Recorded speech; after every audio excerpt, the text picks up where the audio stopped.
So today's Being with Jesus reading, yesterday was commitment, today is contribution. Okay, and normally when I talk about contribution, the first thing that comes to mind is financial. Okay, and where does that lie in the whole bigger scheme of things? A lot of non-Christians look at the church, go to church, only give money. That's all they understand of church and church life and all that. Okay, which is sometimes a very wrong perception. So what I've done is I've taken another of David Paulson's long messages and splice it off so that it's I think about 20 minutes. Okay, just listen on this whole area of managing the money and giving to towards the church, how to do it and how to do it well and do it properly, and what are the criteria that we need to be aware of. Okay. The text is from Paul's first letter to the Corinthians, chapter 16, and the first few words of verse 1. Now concerning the collection, which is a terrible anticlimax after chapter 15, where Paul is speaking of the gospel, the resurrection, tremendous things in chapter 15, finishing up with the amazing assertion, we shall not all sleep, but we shall all be changed in a moment, in the twinkling of an eye. O grave, where is thy victory? O death, where is thy sting? Now concerning the collection. And you know, that's so like the Bible. It lifts you up to heaven and then brings you down to earth with a bump and says, now how's it all going to work out down here? The two must go together. And Christians who are so heavenly minded they're no earthly use are not really good advertisements for the gospel. Now there is a feeling abroad that money is an unspiritual subject. And it's not quite nice for Christians to talk about it. One of those things we can't live without, but we should keep it in the background as much as possible. That's one extreme. Another extreme is forever to be talking about it and forever appealing to other people to give. I once went on some door-to-door visiting, and a man came to the door after I'd rung the bell, and I said, I'm from so-and-so church, and as soon as I said it, he put his hand into his pocket like this. I said, it's all right, I haven't come for anything, I've come to give you something. Well, he said, you're the first person who's come from a church that hasn't asked for money for something. That's the other extreme. But I'm speaking now within the church, and I'm speaking about something that is not dirty. Like sex and politics, it is a power that can be used for good or evil. And Christians must do some hard thinking to make sure that it's good use and not bad use. It is a surprise to many to know that Jesus said more about money than about any other subject. More about money than about prayer or heaven or any of the things we label spiritual. If you want to check up on me, go through your New Testament, underline every verse in which Jesus mentions money in one way or another, and you will be absolutely amazed. Now, it is only bad when it becomes the love of money. There was a pop song in my youth, which dates me, which was about money is the root of all evil. Take it away, take it away, take it away. Do you remember that, some of you? Well, now, that's a misquote from the Bible which doesn't say that. It says the love of money is the root of all kinds of evil. And as soon as you love it for its own sake, then money turns into mammon. And Jesus did say you can't worship God and mammon. But having said that, the Lord's work cannot be done without money. The parable of the Good Samaritan talks of a man who left 2 days' wages with an innkeeper to look after a sick stranger. It was money that the Good Samaritan used to express his love for his neighbor. And you can't express your love fully for your neighbor in this world without money coming into it at some point. Furthermore, the Lord's work itself can't be done without money. When Jesus called 12 men to follow him, he had to feed 13 every day. And to do that needed a fund. And in fact, they had a treasurer. Long before they had a church building, they had a treasurer. Alas, that treasurer began to misappropriate the funds. His name was Judas. But they did have a treasurer. And we're told that wealthy women supported Jesus and his disciples, and the money was kept in a bag and used by them for their needs. So that from the very beginning, Jesus accepted money and used it to support preachers of the gospel. and the principle of supporting ministry, whether that of elders, teaching elders, or evangelists, is quite clear in the New Testament. The laborer is worthy of his hire. Say no more about that. I mention it because, again, those who feel that money is a kind of unmentionable among Christians sometimes also feel that paid Christians, as it were, or supported ministries are not quite right either. Well, now we need to look at Scripture very carefully. Now, the Lord's work today needs money, no doubt about that. Does it matter how we get it? For hundreds of years, the churches in England were supported by tax, and everybody living in England had to pay tax, a tithe. If they couldn't pay it in money, they paid it in goods, and the village usually built a tithe barn to hold it. And you were taxed. You had no free choice. The church simply taxed you with legal authority, and you had to pay up. We don't live in that day. I'm tempted to say, thank God we don't.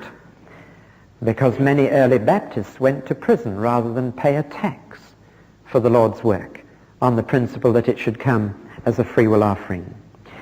Is it right for the church to build up reserves and investments, to have large property, to live on the investments from capital of the past so that even if nothing comes in today, the work can go on?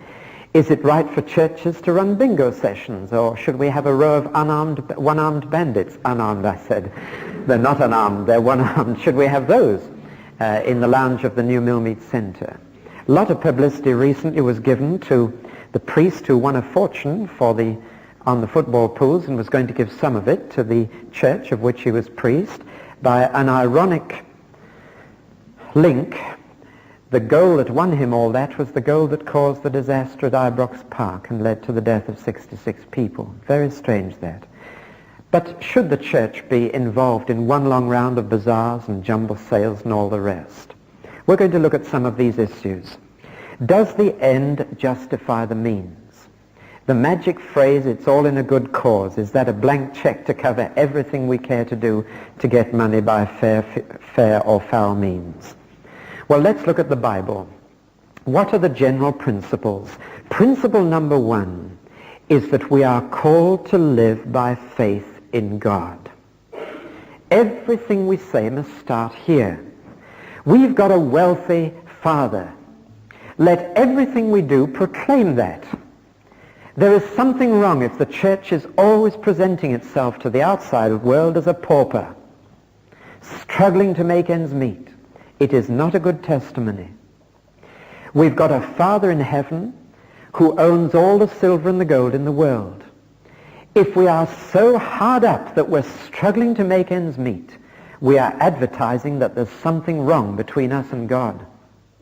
We are blatantly showing that we've stepped out of his family in some way, so that our finance should be so organized that people ought to say, I don't know where it comes from. And then we can say, well, we're very fortunate in being children of such a wealthy Father. He provides it all. That's the testimony that should come from all finance. But what does living by faith really mean? Now, I think I'd better say what I have to say and then leave by the side door immediately after the service. But let me say exactly what I understand this to mean. All Christians are called to live by faith. That's where I start. And any definition of living by faith that implies that the majority of Christians are not doing so because they get a salary or a stipend is just not scriptural. When I look at Jesus and Paul, who are perhaps the best examples to take, one divine, one human, but let's take them both, I find first of all that both of them were prepared to work on a regular basis for income. One as a carpenter, one as a tent maker. I find, moreover, that neither of them were unwilling to let others know of need. Once again, living by faith has tended to be interpreted as you keep your needs entirely secret, and you only let God know about them, and you mustn't have any other source of income. You mustn't work for your living. You must let God provide. Now, did Jesus live by faith those 18 years? Did Paul live by faith when he made tents as a missionary? Yes, they both did. For living by faith is living by obedience. Now let's look at this matter of making needs known. Jesus said to the woman at the well of Samaria, "Give me a drink." And someone may say, he was just trying to get into conversation with her. It doesn't sound like Jesus to use a device like that. Actually, he never did get that drink. But later on the cross, he said, "I thirst," and he wasn't trying to get into conversation then. Or take the time that he needed a donkey to ride into Jerusalem to do something the Lord had told him to do. Go and tell that man, "I need that donkey."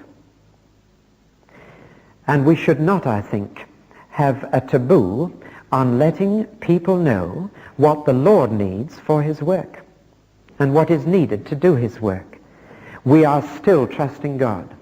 Now, some people have a special gift of faith, different from the ordinary faith by which we all have to live. It's mentioned in 1 Corinthians 12, a gift of faith. And some, to challenge the rest of us and to be a particular kind of demonstration of God's goodness, are called to live without any other means of support. And I thank God for their faith in doing so. But let me give you an interesting thing from the Old Testament. The Jews, I mentioned this morning, had to live by faith for their daily bread in the wilderness because they couldn't grow any, they had none of their own, and they had to ask God to send it down from heaven, and he did, miraculously. But then came a day when God said, "From now on, I'm not going to give you any more this way, you've got to work for it now. But beware lest you stop trusting me when you grow your own bread." In other words, beware lest this kill your faith, that you're now going to have to work for it. Beware lest you forget that I give you the strength to get your wealth. It is more difficult to live by faith when you've got a steady income, but you are still called to do so. And faith to me is to be obedient to whatever God tells you to do in relation to the needs. If he says keep this need quiet, then faith will keep it quiet. If he says make it known, then faith will make it known. But faith is to live in the center of God's will. It would be tragic if we said to people, because you've got a job, because you work as a butcher, baker, or candlestick maker, you can't possibly be living by faith. No, faith is to be a butcher or a missionary, to have a means of support or not to. Faith is to make tents or be a carpenter or to go out into the unknown, not knowing where your next meal is coming from. Faith is to live as God tells you, which means that every one of us and every fellowship must say, "God, what do you want us to do about this building fund? Do you want us to keep it entirely secret and not tell anybody about it? Right, if you want that, we won't mention it.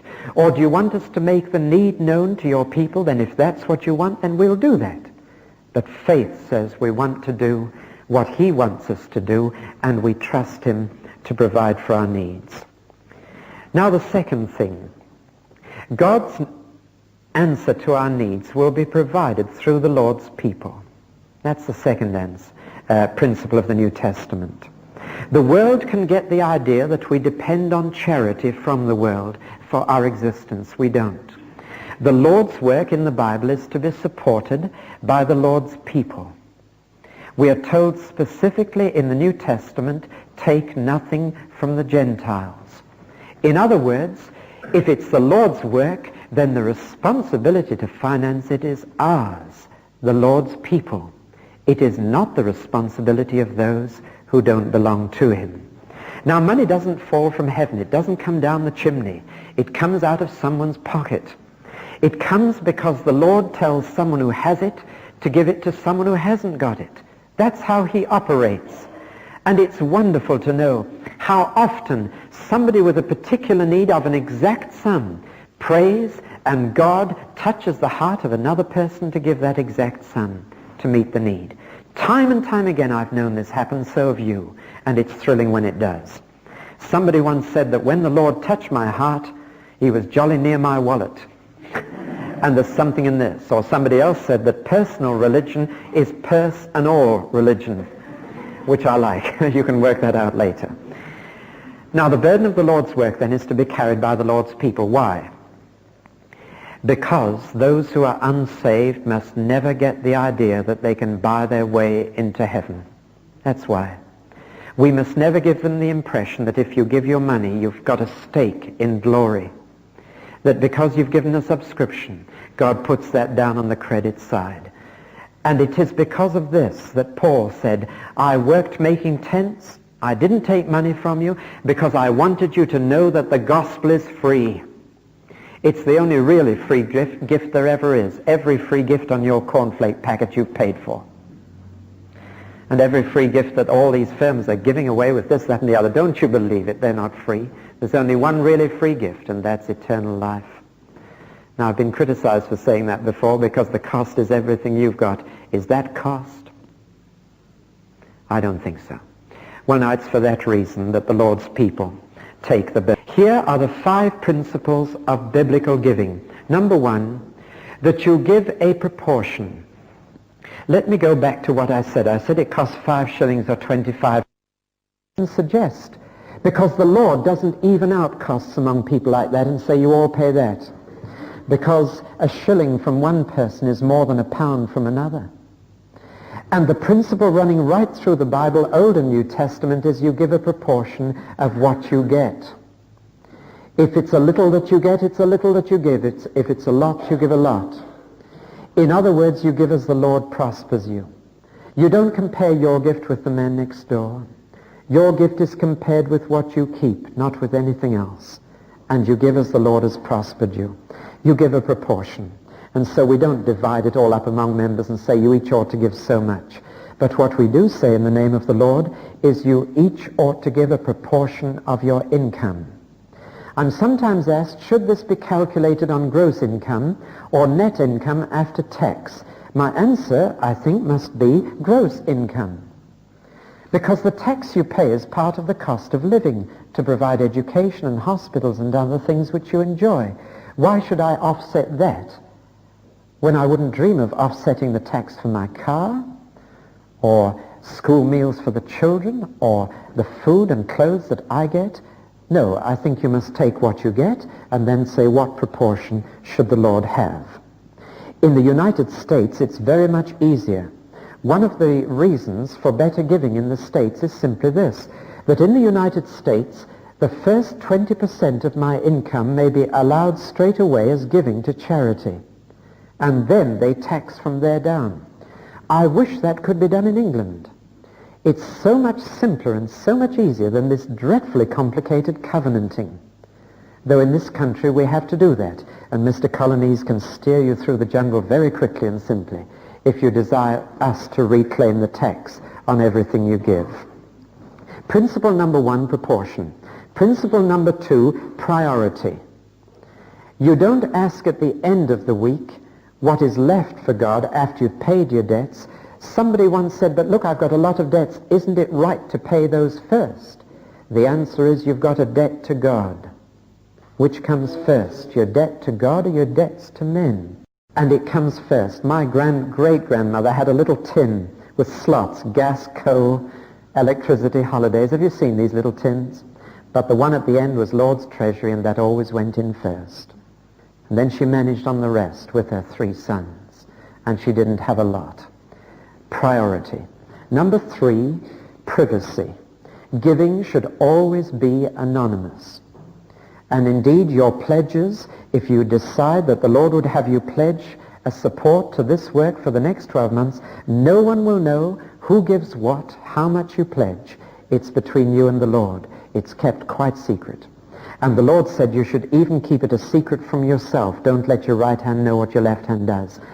Why not? Well, because if you start thinking, I did that, you start thinking, what a good boy am I. So don't even let yourself know. Forget it. Let it be anonymous even to yourself. Privacy. Fourthly, the principle of privilege.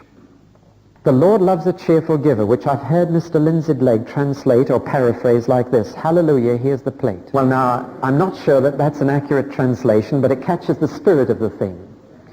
The Lord loves a cheerful giver. Now, what's that story about the little boy who was given 2 threepenny bits, one for Sunday school and one for the ice cream? And he lost one. So he kept the other for the ice cream. He didn't give it to the Sunday school because he said the Lord loves a cheerful giver, and I couldn't have given it cheerfully. So I kept it to myself. But what does it mean, a cheerful giver? It means someone who counts it a holy privilege. You mean I can give? You mean the Lord will have my money? You mean the Lord can use what I put in? That's terrific. Here it is. That's a cheerful giver. A reluctant giver is someone who says, well, I suppose we've got to keep the place going, and I suppose I ought to do my bit, and I suppose it means doing it without that. No, a cheerful giver counts it a great privilege to do so. And finally, the fifth principle, the principle of profit. The money that is given to the Lord should be given in order to get a profit for him, not for the giver. Do you remember the parable of the talents? O wicked and slothful servant, why didn't you put my money somewhere it would have got a bit of interest, and I'd have got some profit on it? Now you see, the man was wicked, even though he hadn't got rid of the money and hadn't lost it. He said, here's your money back. You gave it to me, here's your money back. And the Lord said, no profit on it for me. Now what does that mean in practice? It means being very careful where you give your money. It means giving it where it's going to profit the Lord. It means studying the work of the Lord as closely as those stockbrokers study the Financial Times on the morning train from Guildford. It means saying, where is the Lord going to work? Where is the profit coming to him? And it means that you don't just throw it in a missionary box and leave it there and say, well, I've done my bit. You say, where? Where does God want me to invest this money? Where is he blessing? Where is he going to use? Where is he developing a new thing? Where is he wanting to burst out? One of the worst things we can do with Christian money is to use it to keep the past just alive. Sometimes shudder when I see great appeals for ancient monuments in the name of the church. We must not spend our money in things that are not going to profit the Lord. And we must ask, if I put it here, will that bring a good interest to God's work? And that involves responsibility and thought and prayer. And it means taking personal responsibility for where you put your money. In relation to missionary work, I hope you really do ask the Lord, where do you want this to go? Where will it profit you most? And then you can, as you've heard already, put it in an envelope, just write on it the place or the person where you would have it go, and doubtless Quick will see that it goes straight away. But invest your money wisely. You've only got a limited amount. Put it where it's going to do good. Okay, I just trust that that short segment of David Paulson's sharing will have give us a better understanding the whole area of giving, the financial aspect of our contribution. I think it's important to know. I think sometimes we don't talk enough about it, but you also cannot over talk about it. Okay, but I think it's important once in a while to remind ourselves. I think these 5 principles are worth remembering. Okay, so I just commend this extract for your consideration. Okay, and learning together. Amen.